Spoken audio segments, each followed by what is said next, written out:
नमस्कार दोस्तों, आज हम बात करेंगे एसीबी में कौन कौन से रिले लगे होते हैं। ठीक है, तो चलिए वीडियो को शुरू करते हैं। तो बने रहिए हमारे वीडियो में लास्ट तक पूरी एसीबी के रिले के सिस्टम को समझने के लिए। ठीक है, तो पहला हमारा आता है सन ट्रिप। ठीक है, सन ट्रिप होता है। तो सन ट्रिप का काम क्या होता है, हम आपको बता दें कि हमको रिमोटली कंट्रोल करना हो कि जब भी हम ब्रेकर को, जब भी कोई लीकेज करंट या ओवरलोड जब भी हमको डिटेक्ट हो, तो सन ट्रिप क्या करता है, सन ट्रिप जो है ब्रेकर को ट्रिप कर देता है। तो उसके लिए होता है सन ट्रिप कॉइल। ठीक है, और दूसरा आता है हमारा क्लोजिंग कॉइल।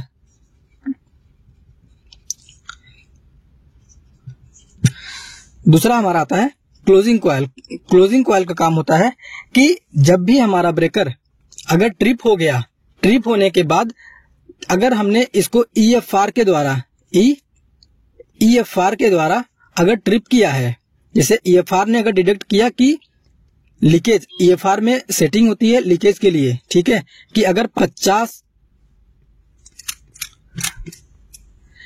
50 मिली एम्स के लीकेज पे, ठीक है, अगर 50 मिली एम्स के लीकेज पे एक सेकंड के अंदर हमने ट्रिप का वैल्यू सेट करके रखा है, तो जैसे ही ईएफआर इतना 50 मिली एम्स ये एक सेकंड का जो है टाइम डिटेक्ट करेगा, सन ट्रिप क्या होगा हमारा, तुरंत ट्रिप कर देगा। और जैसे ही हम ईएफआर के जो रीसेट को, ठीक है, रीसेट बटन को रीसेट करेंगे, वैसे ही हमारा ये क्लोजिंग कॉइल जो है, क्लोजिंग कॉइल तुरंत जो है ब्रेकर को ऑन कर देगा। ठीक है, तो ये हो गया सन ट्रिप का काम और ये हो गया क्लोजिंग कॉइल का काम। और तीसरा हमारा आता है यूवी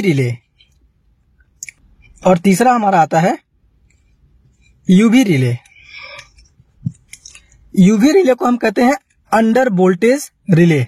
मतलब कि अगर हमने सेट पॉइंट जो है 400 वोल्ट मिनिमम रखी हुई है, ठीक है, मिनिमम, तो जब भी हमारी 400 वोल्ट से 399 होएगा, ठीक है, अंडर वोल्टेज रिले क्या करेगा, तुरंत जो है ब्रेकर को बंद कर देगा, ताकि हमारे जो इक्विपमेंट्स हैं, जैसे कि जो हमारे इक्विपमेंट जो लगे हुए हैं वो सेफ रहें। इसके लिए जो है हमें अंडर वोल्टेज रिले जो है 399 वोल्ट पे वो सेट पॉइंट होता है। जब भी आप तो वहां पे सेट करेंगे 399 या 400 या जो भी आप सेट करेंगे, उस पे जो है आपको ये ब्रेकर को ट्रिप कर देगा। नंबर फोर्थ में हमारा आता है चार्ज,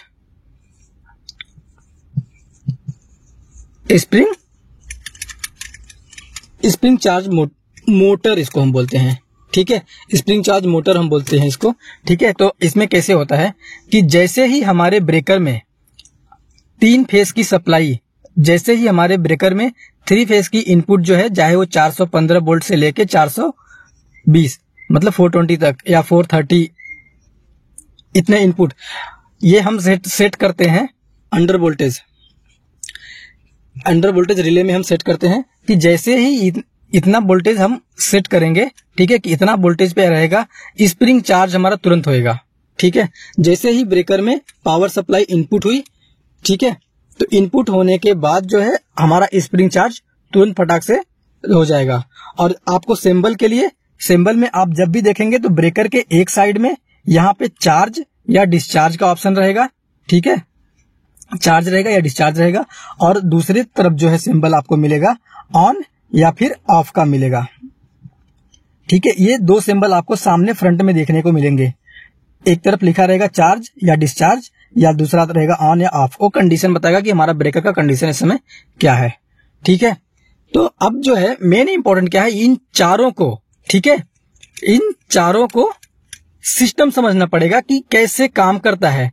अगर आप प्रोसेस समझ जाओगे ना, तो ये आपको समझ में आ जाएगा कि कैसे काम करता है सिस्टम, या ब्रेकर कैसे काम करता है, और इन चारों का फंक्शन उसमें क्या होता है। और एक बात कि और भी रिले उसमें लगे होते हैं, जैसे कि आप ब्रेकर के साइड में देखेंगे तो यहाँ पे ये माइक्रोलॉजिक कंट्रोल, इसको बोलते हैं माइक्रोलॉजिक, ये भी एक प्रकार का रिले ही है। ठीक है, ये माइक्रोलॉजिक जो है ये भी एक प्रकार का रिले है। तो इसका भी हम आपको डिस्कस करके बताते हैं इसमें क्या होता है। ठीक है, ऐसे सारे रीसेट बटन होते हैं, इनको एडजस्ट करके सेट करना पड़ता है। ठीक है, तो इसका भी मैं आपको बताता हूं कि ये कितना पे सेट करना चाहिए, कैसे होता है, क्या होता है, कैसे नहीं होता है, ये भी मैं आपको बताता हूं। ठीक है, तो पहले हम आपको बता दें कि प्रोसेस क्या है, कि ये चार्ज कैसे होता है, डिस्चार्ज कैसे होता है, कब होता है, कैसे होता है। तो ये मैं आपको पहले प्रोसेस बता देता हूं। तो मान लीजिए कि हमारा एसीबी ब्रेकर, ये एसीबी ब्रेकर हमारा लगा हुआ है और ये हमारा भी ब्रेकर जो है ऑफ कंडीशन में है। तो जैसे ही ब्रेकर में, ठीक है, जैसे ही ब्रेकर में 3 फेज की सप्लाई इनपुट होएगी और इनपुट होने के बाद सबसे पहले काम हमारा काम करेगा कि स्प्रिंग चार्ज मोटर। तो जो हमारा मोटर सबसे पहले काम करेगा कि ब्रेकर को जो है चार्ज कर देगा। जैसे ही ब्रेकर चार्ज होगा उसके दूसरा बाद हमारा काम करेगा, उसके तुरंत बाद हमारा काम करेगा यूवी रिले, ठीक है, यूवी रिले या बोल सकते हैं यूवीआर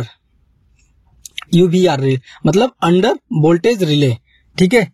तो ये तुरंत काम करेगा, ये बताएगा कि भाई साहब वोल्टेज क्लियर है, ठीक है। तो जैसे ये बताएगा कि वोल्टेज क्लियर है तो तीसरे नंबर पे हमारा आ जाएगा तुरंत जो है क्लोजिंग कॉइल, तुरंत हमारा काम करेगा क्लोजिंग कॉइल, ठीक है। जैसे ही क्लोजिंग कॉइल काम करेगा ब्रेकर को तुरंत जो है ऑन कर देगा, ब्रेकर तुरंत ऑन कर। लेकिन एक चीज याद रखना, इसके लिए जो है ना आप अलग से यहाँ पे पैनल के एक तरफ देखिएगा तो वहां पे जो है ना एक सेलेक्टर स्विच लगी रहती है जो कि मैनुअल या फिर रिमोट का ऑप्शन देता है। अगर ये मैनुअल में करके रखेंगे तो ये क्लोजिंग कॉइल काम नहीं करेगा, ठीक है। तो वहां आपको मैनुअली यहाँ का जो ऑन और ऑफ का बटन होता है ऑन या ऑफ करना पड़ेगा। लेकिन जैसे ही आप रिमोट कंट्रोल के सिस्टम पे लगाते हैं, ठीक है, स्काडा या और भी बीएमएस, स्काडा या बीएमएस के सिस्टम के द्वारा, तो जैसे ही आप रिमोट पे डालेंगे तो ये हमारा क्लोजिंग कॉइल जो है काम करना स्टार्ट कर देगा, ठीक है, वो तुरंत जो है बंद कर देगा। और जैसे ही अगर क्लोजिंग कॉइल बंद करने के बाद, जैसे ही क्लोजिंग कॉइल काम किया और उसके तुरंत बाद जो है अगर ईएफआर सर्किट में लगा हुआ, सर्किट में लगा हुआ ईएफआर मतलब कि इसका हम फुल फॉर्म बोले अर्थ फॉल्ट रिले। जैसे ही इसने अर्थ फॉल्ट डिटेक्ट किया, ठीक है, जैसे ही अर्थ फॉल्ट डिटेक्ट किया तो क्या करेगा, जैसे ही अर्थ फॉल्ट डिटेक्ट किया वहां पे हमारा तुरंत काम करेगा सन ट्रिप कॉइल, वहां पे हमारा तुरंत काम करेगा सन ट्रिप। तो सन ट्रिप क्या करेगा, तुरंत ब्रेकर को हमारा ट्रिप कर देगा। अब सन ट्रिप कर दिया ब्रेकर को, ठीक है, लेकिन अब आप सोचेंगे कि सन ट्रिप ने ट्रिप कर दिया तो क्लोजिंग कॉइल को सिग्नल फिर भी ये यूबी देगा कि 300 इसका जो वोल्टेज का लेवल है ये बराबर है, तो क्लोजिंग कॉइल बंद क्यों नहीं कर रहा है। जब अब क्लोजिंग कॉइल का बंद कब तक नहीं करेगा, जब तक कि आप यहां से ईएफआर से जो है ना रीसेट नहीं मारोगे। रीसेट जब तक नहीं करोगे आपको ये जो है क्लोज नहीं करेगा ऑटो मोड में, ठीक है। तो इनके पास भी सिग्नल रिमोट कंट्रोल में स्काडा या बीएमएस के पास जो है सिग्नल जाता रहेगा कि रीसेट करने के लिए, ठीक है। तो जैसे ही आप ईएफआर के पास आएंगे यहां आपको एक रीसेट का बटन मिलेगा। अब जैसे ही रीसेट करेंगे तो रीसेट करने के तुरंत बाद अगर रिमोट मोड में लगा हुआ है तो तुरंत क्लोजिंग कॉइल काम करेगा और ब्रेकर को सडनली तुरंत स्टार्ट कर देगा। तो हमारा इसके बाद जो है नेक्स्ट वीडियो हमारा आता है, ठीक है। तो नेक्स्ट वीडियो हमारा आता है कि ब्रेकर में जो है माइक्रोलॉजिक कंट्रोल जो होते हैं, माइक्रोलॉजिक जो प्रीसेट स्विचेस जो दिए देते रहते हैं, ठीक है, उनका क्या है, वो कैसे काम करते हैं, क्यों दिए जाते हैं, ठीक है। तो उनका आपको इसी के नेक्स्ट वीडियो में क्यों, कैसे और कब यूज होता है और कैसे सेटिंग होती है मिलेंगे आपको नेक्स्ट वीडियो में। और कैसा लगा हमारा ये वीडियो हमें कमेंट्स करके जरूर बताइए। चलिए मिलते हैं नेक्स्ट वीडियो में, धन्यवाद।